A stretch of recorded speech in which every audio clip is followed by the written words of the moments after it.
serviu ao mercado offshore. Resistimos. Como estado de coisas, função recorrente da participação do jovem na nossa sociedade, não seria possível obter os resultados presentes. A opção, talvez a única, era se tornar um problema político, para servir de pressão à agenda das políticas culturais destinadas aos jovens na cidade. No entanto, as políticas não existiam, eram omissas, parcas e pobres do ponto de vista da sua natureza. Restou-nos representar-nos pelo corpo que dança, capaz esse corpo de intensificar as questões que norteiam sua performance, seu posicionamento no mundo, seu movimento entre fluxo e contrafluxo.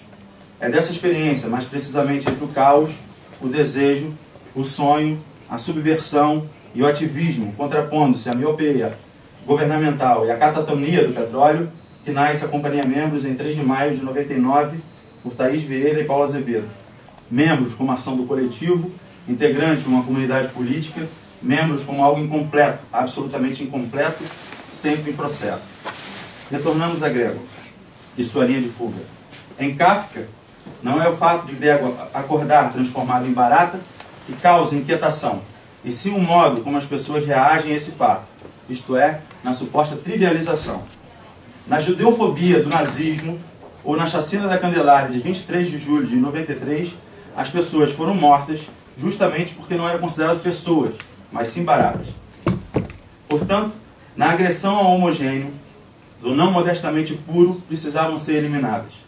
Aquilo, como bem delimitou Bauman, ao descrever o pensamento da escritora americana Cynthia Ozick, a solução final alemã que deu origem ao Holocausto é uma solução estética, o dedo do artista eliminando uma mancha. Tal solução precisava excluir o que não se encaixava naquela sociedade, o que perturbava a matriz ariana, ou simplesmente o que moralmente agredia a tranquilidade harmônica do ambiente da pureza, enfim, o não harmonioso. Assim, a prática antissemita, ou a judeofobia, propunha um plano nazista de genocídio sistemático contra a população judaica durante a Segunda Guerra Mundial, baseado em uma dimensão estética, onde corpo, religião e etnia se entrelaçavam e encarnavam a imagem do político. É na naturalização do grotesco e da barbárie que a violência ocupa os interstícios sociais e se torna paisagem, banal, natureza. Retornamos à companhia.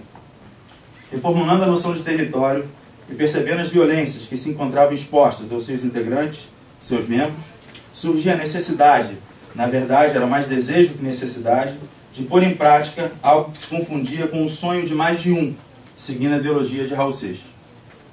Tais violências, seja ela física, de uma cidade com alto índice de homicídio, justamente na idade predominante daqueles adolescentes e jovens que integravam a companhia, seja simbólica, na onipresença de um sistema opressor, seja estrutural, pela falta de recursos e suporte para se criar um processo de formação digno, seja no breve legado histórico, por não haver, até aquele momento, antes da companhia, nenhuma referência enquanto grupo artístico que houvesse tido êxito na cidade. Seja cultural, na paralisia das famílias que não incentivavam seus filhos à criação. Na verdade, as famílias não tinham noção do que seus filhos realizavam, o que haviam obtido como pensamento e projeção. Seja política, na miopia das instituições dominantes, a representação do artístico para a cidade de Macaé. Seja fronteiriça ou duanesca, na forma preconceituosa em que o artístico da cidade do Rio de Janeiro se relacionava e se relaciona até hoje com o artístico da cidade de Macaé. Atentando, por exemplo, contra os direitos de programadores internacionais visitar a membros em sua sede, com a premissa de que não existe trabalho no interior.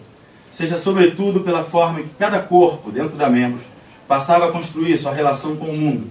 A violência de dentro para fora, a violência de fora para dentro, arte como violência, violência fundadora em forma de arte, poesia da violência. Extraiu-se daí um suco das angústias, a capacidade de refazer as existências e tornarem-se autores de si próprios. Mas, diferentemente dos romances de Kafka, onde na presença do espantoso, da angústia criada, espera explodir o fortíssimo, mas nem um pianíssimo, daí se ouve, na experiência da membros, na noção de expor-se, do risco, de atravessar, de romper, na forma que tínhamos a visibilidade, era justamente a ação explosiva de um corpo político servindo a sua dança, chocando-se contra o solo duro, contra os muros, mais uma vez contra os muros, outra vez contra os muros, sempre contra os muros. Questões que a dança da Membros tinha necessidade de questionar. Tratava-se de refutar um esvaziamento do ativismo na arte, do escárnio, da epígrafe a nós submetido que dizia que não se pode ser artista no interior. De uma dança feita para um umbigo que tanto copiava, de modo ingênuo, um corpo e um movimento europeu, de estar pronto para suportar o peso de um cacetete nas costas e se fazer resistência, modos de subjetivação através do corpo. Mas esse corpo é e era a guerra. E os guerreiros da Membros, vestidas suas armaduras, vão ao fronte e estão dispostos a morrer por isso, pelas suas escolhas, pela sua dança, que já não sei mais se é dança. Nem petróleo, nem governo. A Membros é fruto de si mesma, da sua exclusão e de sua potência, do desejo e da vontade de servir ao belo, ao estético, mas jamais como espectador, a mesma crítica que Nietzsche fez a Kant. Entre a visibilidade e a disibilidade, o corpo, um poder que só pode o corpo habitar, anuncia uma nova gramática política ou uma condição política que se materializa na presença do corpo que dança. A dança, espaço compreendido entre o gesto, o movimento, o espaço, o devir e o tempo, traz de volta ao debate público problemas, questões, provocações que estavam naturalizadas, trivializadas, banalizadas, incapazes de servir por isso mesmo a reflexão ou provocar algum tipo de angústia. Mas se faz nova gramática justamente porque na sua eficiência imagética, sonora, tocando na sensibilidade do intelecto, provoca uma sensação, um pulso, um agito, um copo de cólera, outro de poesia, a mudança, a transformação social, estética e política. Michel Foucault, em seu texto Poder-Corpo, nos ilumina em citar que é pelo estudo dos mecanismos que penetram nos corpos, nos gestos, nos comportamentos, que é preciso construir a arqueologia das ciências humanas. Quero terminar.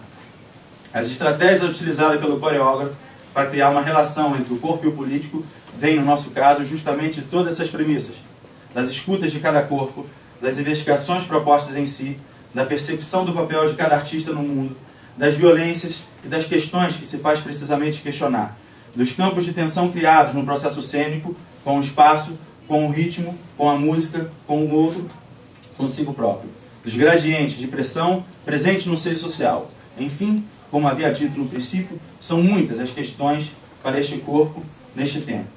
Ao finalizar, como não poderia deixar de ser, rendo aqui duas homenagens. Uma ao professor, pesquisador e crítico de dança, Roberto Pereira, pela sua contribuição ao debate, à dança, à arte, e pelo ensino que ele legou, refletindo a ideia de que, em vez de nos escravizarmos a construção de um modelo de dança para um corpo, poderíamos ensaiar ousada ideia de um desenvolvimento, de um projeto de fomento de um corpo para uma dança. Por fim, a criadora, que em particular mais admiro, a Thaís, coreógrafa da Companhia Membros, companheira de todos os encontros e desencontros, essencialmente também a mãe do meu filho. Thaís pensa que a Membros é esse lugar de fazer mais, pelo amor, de fazer mais pela vida. Voltando a Deleuze, só existe arte na vida. Lugar do humano, lugar do divino. Então ela se emociona e incompletamente diz, entre corpo e palavra, não sei, eu não sei falar nada do que seja Membros. Obrigado.